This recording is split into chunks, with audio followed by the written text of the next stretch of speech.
Hello, everyone. Welcome to Feedstuffs 365. I'm Sarah Muirhead. Today's topic is barley straw in starter diets before and after weaning Holstein calves. For those of you that are joining us here today, we thank you for taking time to tune in. And if you have any questions, feel free to post those there in the chat area to the right of your screen. Or if you're joining us from social media, simply post your questions directly in those channels. I'd like to welcome Dr. Al Kertz. Al, nice to see you again. It's good to be here and to be inside. Yeah, exactly. And you know what? Let's talk about that a little bit as we get started here today. So much winter weather out there, some really harsh conditions, and dairy producers are really having to deal with it this past week. Are any advice when it comes to calf care and for dairy producers to really be aware of? Well, of course, in cold weather like this, young calves really struggle because they have the largest surface area per body mass. So they've got a lot of exposure. The best thing is you have to increase the liquid, the milk or milk replacer feeding, and depending on what kind of system you have. But typically, if you're feeding twice a day, you want to increase it by 50%. That might mean going to a third feeding. The other thing to keep in mind is that even in cold weather, calves have a significant water requirement, and they, of course, will not drink it if it's frozen. So, usually, what you should do is feed warm water, like maybe 2 quarts twice a day, and the calves learn that it'll freeze, so they'll drink it right away. And then add a third feeding of warm water, so they'll drink that.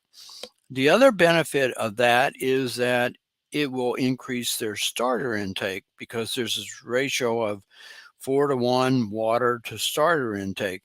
And the more starter they eat that ferments in the rumen, it produces heat, and that helps meet their increased energy needs during cold weather. That's why cows and ruminants in general do so much better in cold weather. And for those that don't think about the increased water needs of calves, you see their breath in the really cold weather, and that's because the air is drier in the winter. When they breathe it in, they moisturize it in the lungs, and when they breathe out, you see the moist air because of the difference in temperature, and that means every breath they take, they're losing moisture. Important notes there. So what happens when you go back to more normal temperatures? Is it kind of a gradual fade out then if you're feeding them increased feed during the really cold temps? Do you just go right back, or do you need to vary that a little bit and fade it out a little bit more? I think it depends on how significant the change is, but I would err on the side of feeding more until the weather moderates more. Very good. All right, let's talk barley straw in starter diets. What do you got for us today? Well, this is a study done in Spain using calves purchased from a local dairy farm, and you can see the details in the article.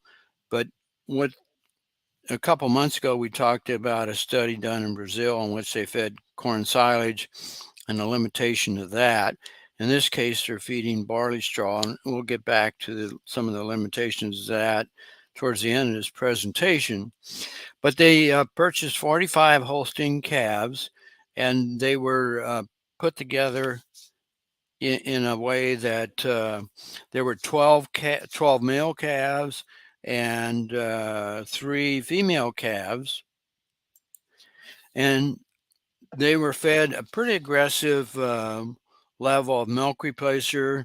Those details are in the text, and also a pelleted starter, and that one had about 18% protein, and they chopped the straw with a forage chopper, and they also had another treatment which was alfalfa hay. So there was a control with only the pelleted starter, and then with chopped alfalfa hay or chopped barley straw, and that was fed in a separate bucket. And then they adjusted those feedings if necessary every day. And so it's a fairly involved, closely controlled study. And that means that the way it was done is not necessarily something you could do on a dairy farm and want to, because of the amount of time and effort it would take to do that sort of thing. So let's go ahead and look then at results in table 1.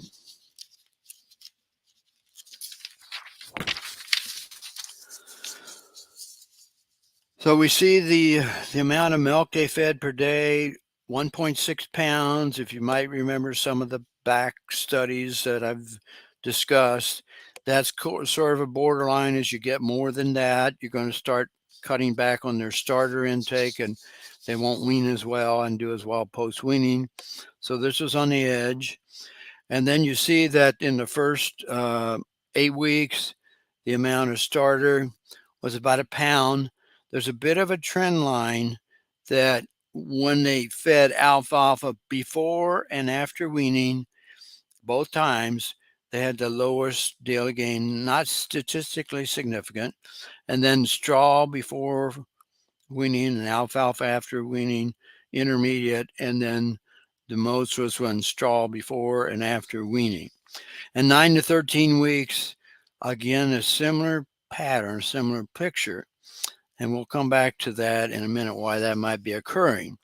So if you look at the amount of forage, of course, in the first 8 weeks, they don't eat much at all, especially when it's average over per day.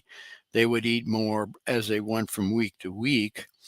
But this is an average over 8 weeks. And then you see after weaning, 4/10 to almost a half a pound forage. And forage as a percent, close to 7% before weaning and 5 to 6% after weaning. But remember now, they were closely monitoring that on a daily basis and adjusting it as necessary. So they had more control than you would have in a commercial operation. Then you look at total dry matter intake, it kind of follows the same pattern. So now if we look at table 2, we see that they started out, interestingly, the weights were a little different, but I believe, as I remember right, they covariate adjusted, which means you take into account the difference in starting weight.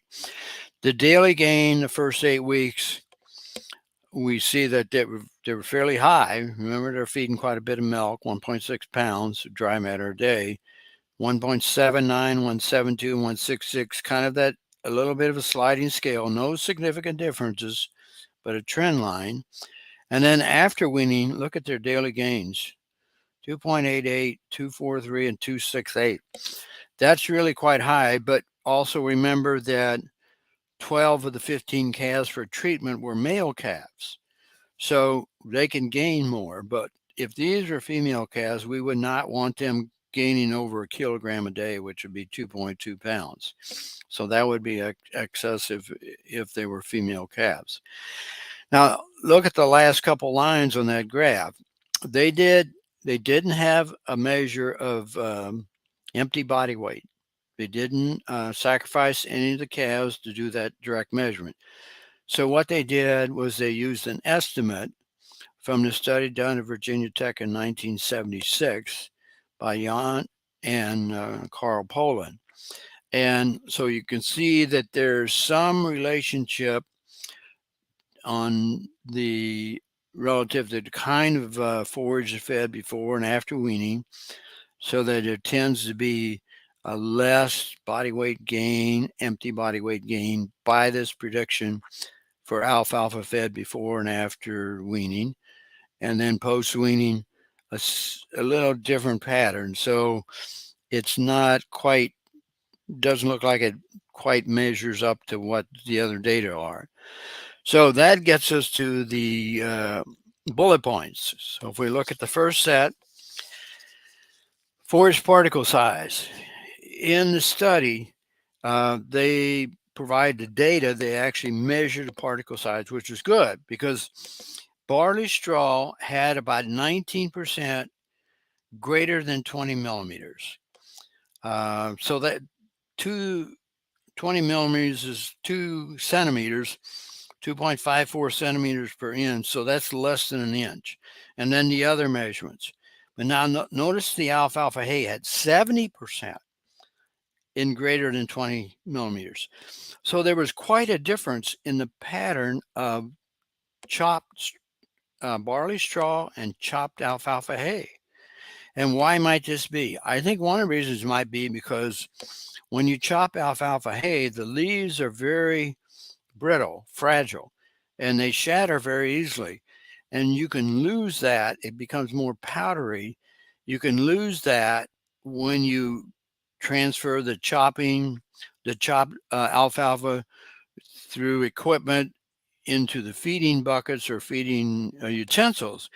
And so I think what might have happened here is one of the reasons the calves didn't eat the alfalfa chopped as well is probably more stemmy and less leaves, and it's not as appetizing. So that's a factor in these results. And then if we look at the next bullet point on gut fill, they did attempt to estimate this. But if you go back and look at that study, 1976, the estimates were based on calves from 8 to 20 weeks. And they varied because in that study they used orchard grass hay. So that's not anything like barley straw or alfalfa hay. So really it's an inappropriate estimate, but it was the only thing you can do without sacrificing them. But I think that's where the limitation of the study was, because in the study by Porter et al., that's cited in the text, um, what they did was they sacrificed 4 male calves for treatment. And they could have done that in this case if, of course, they had the facilities and so on. But they had 12 male calves for treatment, and they could have done that, but they didn't. So that's a limitation of the study, no real gut fill. And then they cited a study by Kahn et al., which is shown in Table 3. Now, what I find interesting and frustrating about this study is that it doesn't mention it at all in that publication, but I calculated what the gut fill difference was. And in a starter diet, which was poorly texturized, you see that the rumen and reticulum total contents was 17.6. And then when starter and hay was made available, is 12.7. So there's more gut fill there, and that confounds the measurements. So there was no significant difference between these two treatments in the amount of daily gain that was measured. But when you take into account the gut fill, then those calves that ate some hay had much more gut fill, and so they weren't gaining as much true body weight. And yet I find no study that cites this particular study recognizes that point.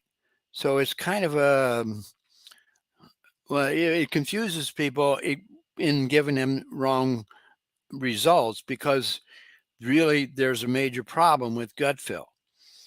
And why don't they measure gut fill? Well, it's because it's difficult. You got to sacrifice the calves to do that. Then we come to the last bullet point, which is the physical form of the calf starter. Again, I find this frustrating. I review a number of journal publications, not just in the US, for other publications, and so often the authors of the study will not define their starter, whether it's meal or it's pelleted or they feed it with or without forage, or when they refer to other studies as a reference, they don't look at those studies and the kind of starter they fed. And yet that can predetermine what the results are. Because if you have a pelleted starter, a meal starter without any forage, you're going to have marginal rumen acidosis, and that will reduce intake and usually daily gain. So that confounds the study if you don't take that into account. And I find that this is true in some of the calf behavior studies where they don't consider that. They'll provide some hay, but they don't think about, if they don't provide the hay, that the controlled treatment is having ruminal mass acidosis. And if it's a starter, and texturized or pelleted or meal. They don't consider that. And yet that can predetermine the kind of results they get, whether they're measuring behavior or they're measuring daily gain and intake. So that's a frustrating thing for me as a reviewer and as a reader of these studies when they don't take that into account. The other element is how many dairy farms or calf operations are looking to add another part to their operation. So in this case, what you'd have to do is go find barley straw, and many places in the US and around the world, you can't find barley straw. You can't even find wheat straw. So if you do, it costs more. So you got to buy it. Then you have to buy a forage chopper, cut it up, and then you have to weigh to store it before and after it's chopping to feed it. And if you take into account the cost of all of that and the labor involved, and then look at what does it cost to feed a texturized starter versus a pelleted or meal starter.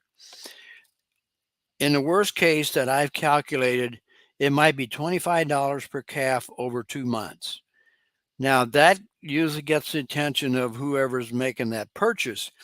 But what they don't consider is that if it takes $1,500 roughly to grow a heifer, and you spend $25 more in the first 2 months to get them off to a better start, that's a pittance of money out of the 1,500. And yet we don't often see that taken into account in the articles written or when an operation takes a look at doing that. So it can be a frustrating situation because you're not comparing apples and oranges without considering that sometimes they're bananas too. It's just a mishmash of situations. So in this case, it's a good study that was done, but is limited by not having gut fill measurements. But then it's not practical to follow what they did on a farm. Al's mentioned his column a couple times. You can find that there in the chat if you want to check that out. Also, you can find his column in the January digital issue of Feedstuffs, which is coming out shortly. So Al, as we always like to ask you, what would you say then is the bottom line in all of this? You're talking about looking bigger picture. You're talking about some issues with maybe getting barley straw and being able to utilize it. What would be your overall recommend? Well, I know dairy and calf operations like to keep things simple. They don't like to add to their facility operations, segmented operations. So that's why I also generally recommend a well texturized starter. Sometimes they can buy a pellet and do the blending and mixing there, or they can purchase it as a texturized starter, because then you avoid the whole issue of having to have chopped forage and all the costs and labor involved with that. And it simplifies your operation. And I don't think you're going to find much difference in the cost if you cost account those two side by side. Very good. Al Kertz, I want to thank you so much for your time today, Al, and we'll see you back again next month. We appreciate all of you that are joining us here today as well. A reminder that you can review this interview and all the other Feedstuffs 365 interviews on feedstuffs.com. Until next time, for Feedstuffs 365, I'm Sarah Muirhead.